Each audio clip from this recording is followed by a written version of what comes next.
because he's my nephew, but he's got a talent for a car. He can drive a car, but look, if I don't go, they have a bad night. And I get probably within a car length and a half, maybe 2 car lengths of second place. And I'm like, oh man, right where I want.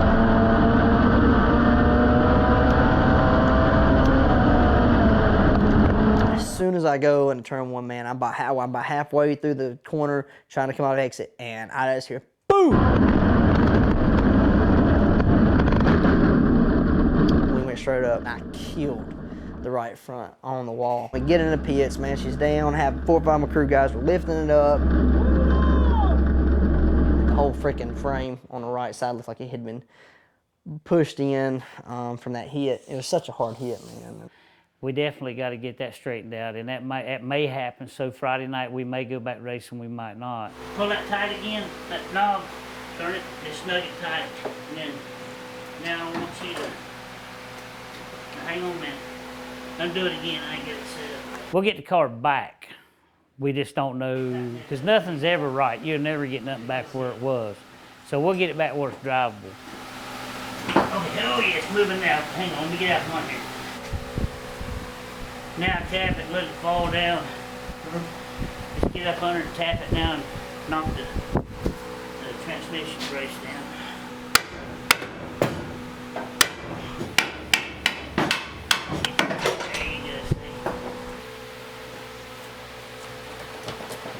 It's going to take a lot of force, son.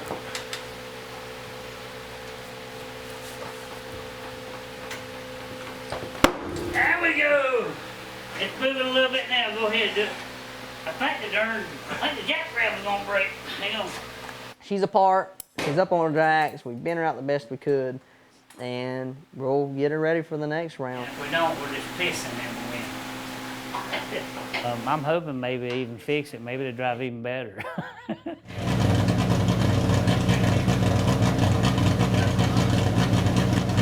First of all, let's talk about all week. I took 2 hours sleep each night, worked on the car every day. Okay, where's that little bitty one at? Go on. Ain't this the wire for the fan? Yeah, it's gonna have to be extended. Cut this with the get your cutter. You know, when you get in one race, you go through the whole car, make sure everything is done right, make sure you didn't bend nothing, break nothing. Cut that. No, what are you doing? Cut these right here, and then we'll... You gonna add on to it? Yeah. Okay. He's doing his job as a driver. I'm doing my job as crew chief, mechanic, car fixer-upper, you know, whatever you want to call it.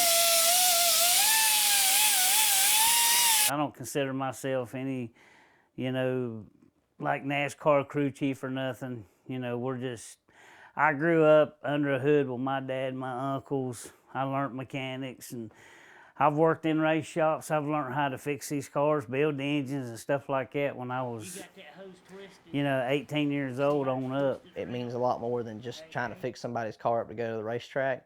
I mean, at the end of the day, we want to go win too. And so I know he has the same drive that I do as far as wanting to win. Just put all this time and effort into something, we want to see it succeed.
But I mean, that's all I wanted to say. Is that what the damn driver thinks? I mean, if any of y'all want to come out and take somebody out, want to get running in a little bit, just make a couple cases of what help monitor will help us out.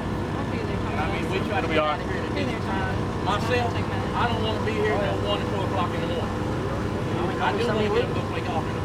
I just want to be honest. Last week was unique anyway, so we had some thunderstorms popping up. Didn't know if we were going to be able to get the race in, and so typically hot laps, you know, start around 7 p.m. Well, everybody was lined up out the track. They were holding everybody out, and so we didn't even get inside the track till like 8 o'clock. They didn't think they'd get hot laps even start till like 9. I'm gonna put this on camera because I want him to see it and everybody see it. I don't want him going out for practice laps.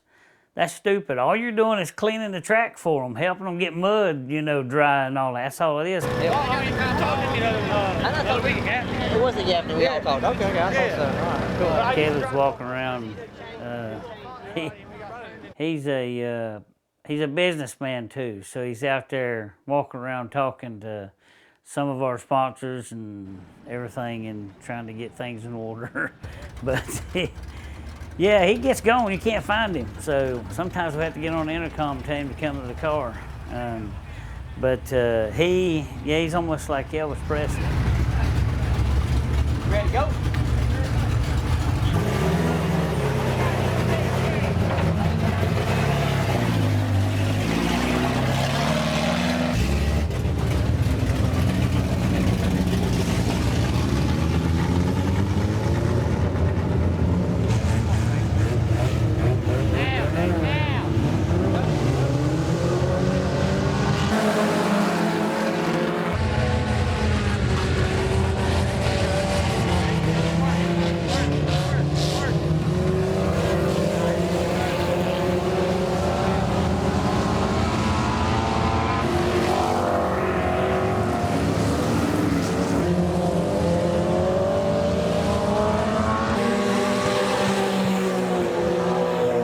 I didn't run, but I think it was like 8 laps or something like that. By the end of the heat, I'm hot. I had to pull off the track. I'm obviously aggravated.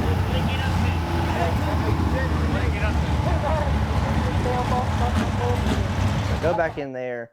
I think I might have. I think you can see I'm visibly aggravated. There's no driving. That car comes around the corner. You see that steam coming out of it. What goes through your mind at that moment? I wish I had a radio that says, okay, remember, 210, come in. I didn't notice any.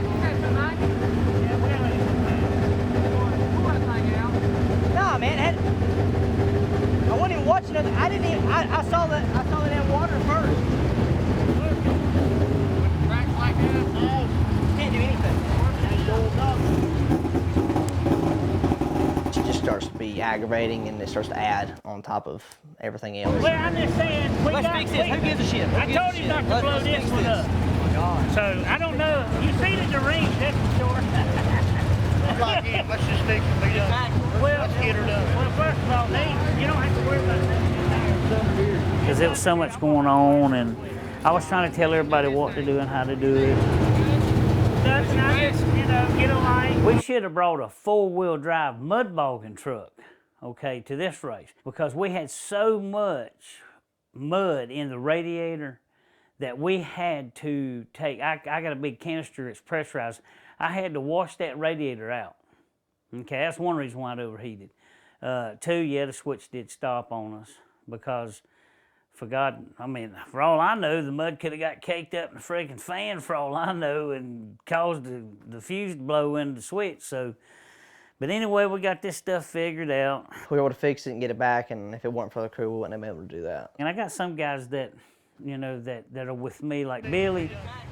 I grew up with him, and David's kin to me. Daddy, you better hurry up. Billy's like my brother anyway. We grew up together. He's good on learning and picking up stuff, and I tell him what to do, and he does it. So he's a real good hand. He's a good crew member. Him and David both. I got to give him kudos. They're both awesome guys. How many guys can fit in the car?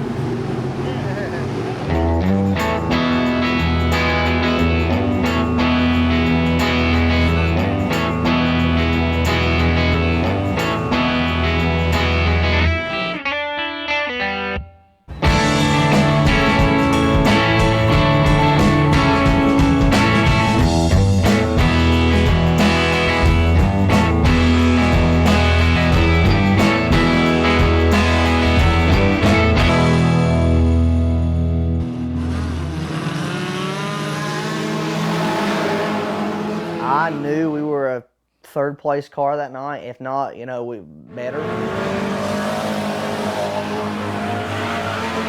Started in the back, worked our way through with first turn or second turn. We go into turn 2, and I see this truck kind of get up on this car, and all I know is I see the 2 car climb the wall, and I knew for a fact I seen sparks and climbed the wall. I was like, well, holy crap, he's going over the wall. And but he didn't, thank God. He climbed it. He was completely sideways up on the wall. I'm sure he was looking at the ground. He come back off the wall beside me. I went down beside him, and obviously he had a lot bigger issues than me at that point.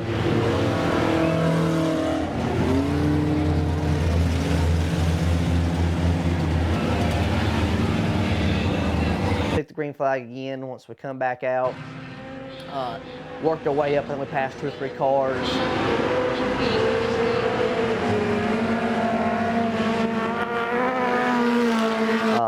Felt pretty good. Tracked down a guy for third. Finally, we got past him.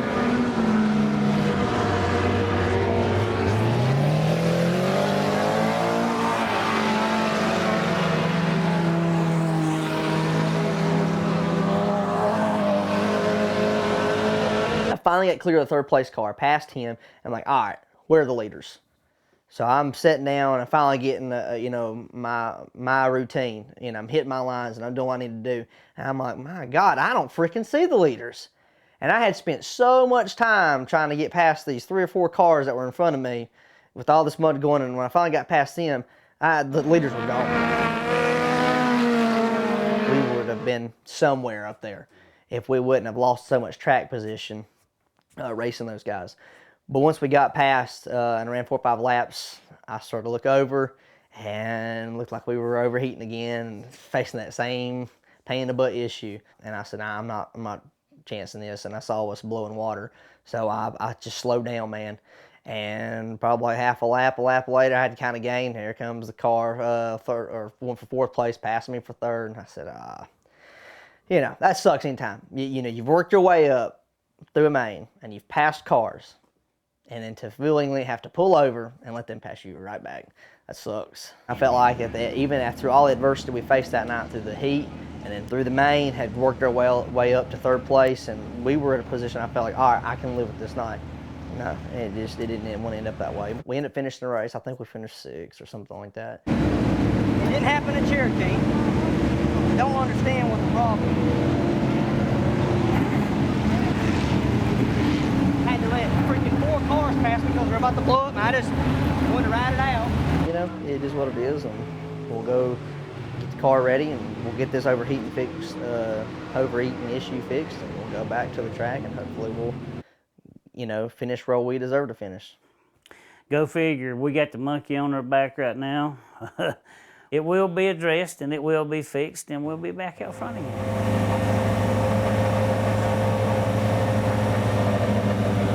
Track. My problem today is you've got cars that's got MMSA cars that's running with us. That's not right. It's because you know what's underneath their hood and you know they're fast. So yeah, that's it to any driver. I think that's you know, aggravating. We're gonna run them tonight with a 302 build. We got 500 horses. Can you imagine going up here, and then like, what the hell?